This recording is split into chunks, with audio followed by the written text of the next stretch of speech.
আমরা হচ্ছি এতিম ও দুস্থ তাদের ভাষ্যমতে যারা বলতেছে 80% হচ্ছে যারা খাবে আর 20% হচ্ছে দুস্থ এবং এতিমদের জন্য।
সালে যে কোটা আন্দোলনটা বাতিল করা হয়েছিল তা আবার পুনরায়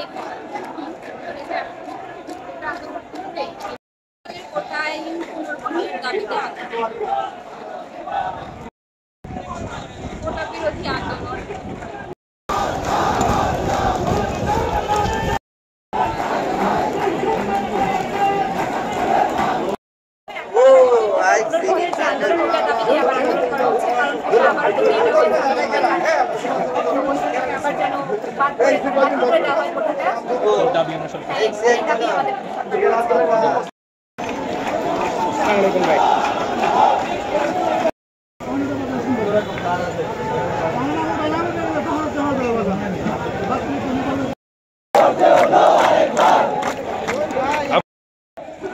ঝড় বৃষ্টি উপেক্ষা করে আমাদের আন্দোলন চালিয়ে যাব এবং আমাদের অস্তিত্ব সংকটের এই লড়াই ইনশাআল্লাহ আমরা বিজয়ী হব এবং আমাদের দাবি কোন দিকে যাবে সেটা আমরা রাজপথে ফয়সালা করে নিব, কারণ রাজপথেই সব কিছু ফয়সালা হবে ইনশাআল্লাহ। কারণ বঙ্গবন্ধু শেখ মুজিবুর রহমান যিনি ছাত্রদের জন্য আন্দোলন করেছেন, আমরা তারই যোগ্য উত্তরসূরি।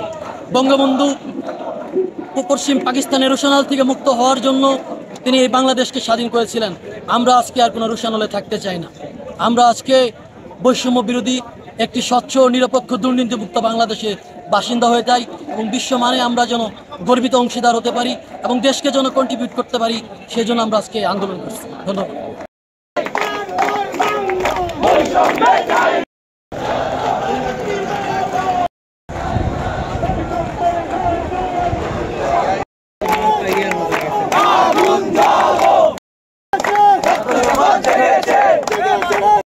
কিন্তু দেশের অধিকার আদায়, দেশের সকল জনগণের ভবিষ্যতের কল্যাণের জন্য, আমাদের ভবিষ্যৎ প্রজন্মের কল্যাণের জন্য যদি আমরা এখন এই আন্দোলনটা না করি, পরবর্তীতে কিন্তু এই আন্দোলনটা কখনোই থামানো সম্ভব না। সেই জন্য আমাদের এখন এই আন্দোলনটা করে এবং এই দাবি এখনই আদায় না হওয়া পর্যন্ত আমাদের আন্দোলন অব্যাহত থাকবে।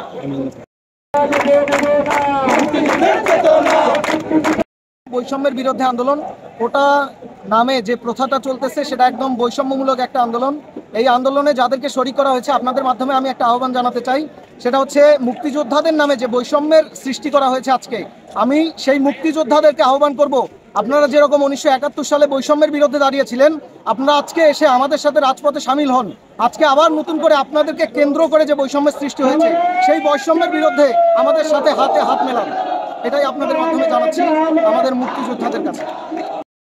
18 সালের যে পরিবর্তন সেটা আমাদের পুনর্বহাল রাখতে হবে এবং হচ্ছে কোঠা রাখা যাবে না, যদি বিশেষ কোনো কারণে রাখা যাবে।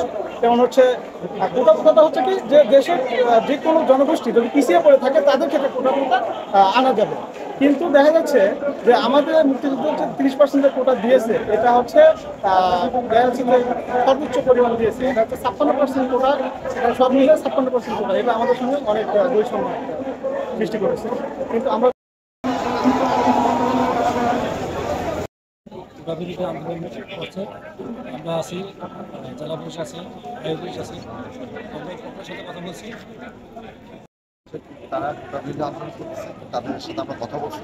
তারা বলছে শিগগিরই তারা এই অবরোধ উঠে নেবে, এই মর্মে তারা কথা বলছে।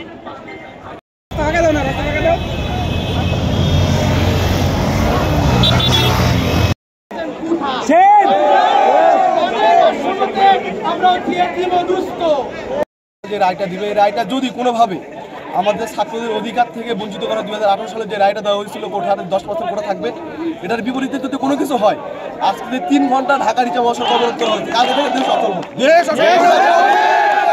আমরা ছাত্র সমাজ বাংলা ভাষা আন্দোলন থেকে শুরু করে কোনো কাজে ছাত্র সমাজকে আটকে রাখতে পারে না।